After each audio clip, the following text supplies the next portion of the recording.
Hey there, Criminal Justice 303 class for corrections. My name is Melina. The members in my group today are Saul, Thaili, Dang, and Ashley. For our presentation today, we will be going over the death penalty.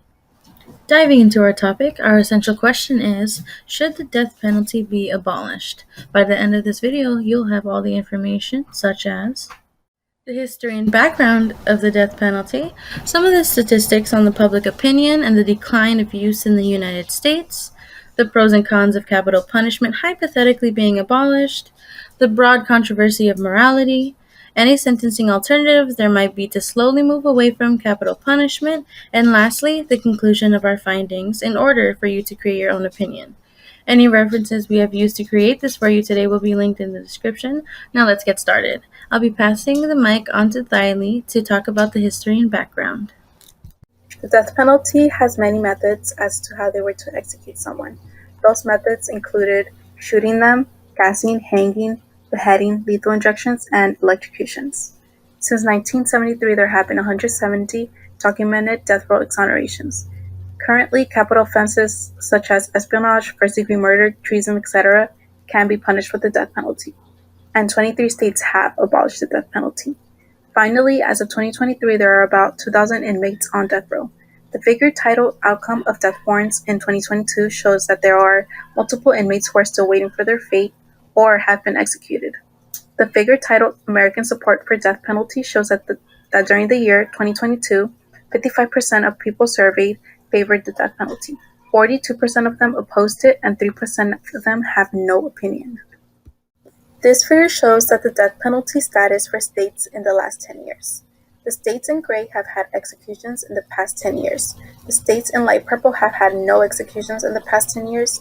The states in dark purple have had governor-imposed moratoriums, and the states in blue do not currently have the death penalty. The figure titled Death Sentences by Year shows that the number of death sentences in the past 2 decades has decreased drastically. Finally, the figure titled Executions by Year will be discussed in the next slide. With the figure annually in the 100 millions, what are the rest of the statistics? So we'll now be covering part of the statistics on the death penalty. The interesting thing that I found about the statistics is that they kind of go against the death penalty for the most part. As you can see, the main statistic is that California had the most death row inmates, 668, as of August 2023. But the interesting thing is that in 1994, when it was at its peak, 8% of the people were for the death penalty, compared to 60% in 2016. As you can see, it decreased 20% of support. And as the next one says, support of the life imprisonment for murder, in contrast, has increased from 29% to 45% in 2014. So they rather give them life in prison instead of the death penalty. And then, as well as the death penalty being fair, has declined from 61% to 50%, which means that most people are starting to find the death penalty to not be fair to others. Pros about the death penalty being abolished. This might save innocents from injustice sentence. The death penalty doesn't have to deter crimes. The death penalty is ruthless and inhumane. Abolishing the death sentence can improve the image of the nation. And are there any other pros? Pros about the death penalty being abolished. It shows that the justice system has no sympathy for the criminals. When criminals escape from the capital punishment, they repeat their crimes and take more innocent lives. The availability of modern testing such as DNA reduces the chances of punishing the innocents, therefore capital punishment can be an effective tool to control the crimes. The death penalty can address the problem of overpopulation in the prisons. Other measures such as criminal justice reforms and alternative sentencing options are typically used to address the issue. It also gives closure to the families of the victims who have already suffered a lot. The death penalty can provide a sense of closure to the families of victims who have already endured immense suffering. It may offer a sense of justice and retribution, allowing them to move forward in their healing process. The concept of the death penalty being abolished is that it is a punishment that violates fundamental norms of human dignity and is cruel and unusual. It keeps the cycle of violence going. Retribution is essentially a kind of the fallacious belief that two wrongs can make a right. The death penalty can perpetuate a cycle of violence by promoting the idea that killing is an acceptable form of punishment. This can contribute to a culture of retaliation rather than focusing on rehabilitation and addressing the root causes of crime. Because they cannot afford the cost of competent legal support and representation, it disproportionately impacts the poorer groups of society and ethnic minorities. The death penalty has been shown to disproportionately impact poor communities and ethnic minorities, where studies have revealed systemic biases in the criminal justice system. The alternative to death by execution is a life sentence in jail. There are many benefits to the death penalty, which is why there would be cons if it were to get abolished. First, the death penalty costs less than life imprisonment, meaning if it were to get abolished, we would spend a lot more money on criminals. Secondly, lack of deterrence to violent crimes. The death penalty is there for criminals to weigh the good and the bad, and if there's no death penalty, then the crime they commit won't have such a bad outcome, which is why crime rate will go up. Secondly, not just outcome for the victim's family.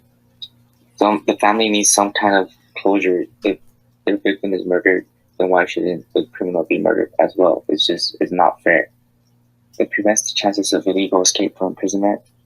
So the death penalty can lead to very dangerous criminals, less of a chance to escape from prison, which is why they should be sentenced to death. And an unfair outcome for those who mass murder. There's a lot of mass shootings, which is why the death penalty should not be abolished, because those people who commit those type of crimes do deserve to be sent to the death penalty. Controversy of morality of the death penalty. The death penalty is a controversial sentence because of its justification and morality. While a certain amount of people still support the death penalty, a lot of ideas are against it. People who oppose it claim that the death penalty is immoral and equal to murder. Furthermore, people who are faithful to religions also consider the death penalty to be against the God will and inhuman. There are several studies and research on community opinion about the death penalty. Research data point out the high controversy among Americans about death penalty. According to the Pew Research Center on June 2, 2021, 64% public said that the death penalty is morally justifiable, but 33% gave it opposite opinion. With the annual cost of the death penalty system being approximately $137 million per year, there should be some alternatives to set into place and think about where to portion some of this money in other places. So, for example, life without parole or solitary confinement, restorative justice, formulating different strategies to advocate fair sentencing to cater to both the victim and the crime committed by the person, and the possibility of social reintegration into the community. Now that you know some of these alternatives, I'd like to mention that they would indeed cater to the different needs of either being the number one of protecting the community first, or whether the people that are considered for capital punishment are capable of change with rehabilitation in the field of any discretion made by prosecutors. These examples being for drug abuse, anger management, etc., and the capability of being a member in their community again. In conclusion, there are both pros and cons of the death penalty. There are good arguments for both teams, data and research. The abolition of the death penalty can put an end to innocent people who get wrongfully accused and put under the death penalty. The abolition of the death penalty will also show sympathy for the basic human rights and will result of humane punishments. As for the cons of the death penalty being abolished, it won't be fair for the victims' families, and the crime rate will go up due to the lack of deterrence. Thank you all for watching our presentation on the death penalty, and we hope that you have learned a little bit and were able to create an opinion of your own. Our references to produce this presentation today will be in the description, and have a great weekend. Wait a minute. You guys are still here?